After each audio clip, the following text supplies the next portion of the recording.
What's the meaning of amasi?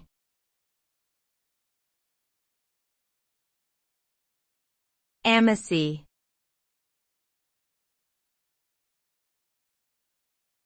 Amasi.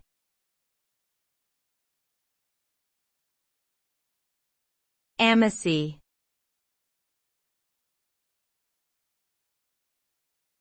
Amasi.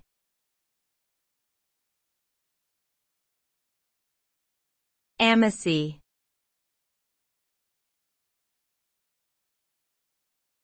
Amasi is a traditional fermented milk product that is popular in southern African countries. It is made by allowing milk to sour naturally, which produces a thick and tangy liquid with a distinctive sour taste.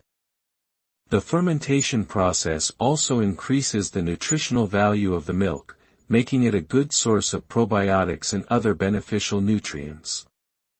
Amasi is often consumed on its own or used as an ingredient in a variety of dishes, including smoothies, sauces, and baked goods.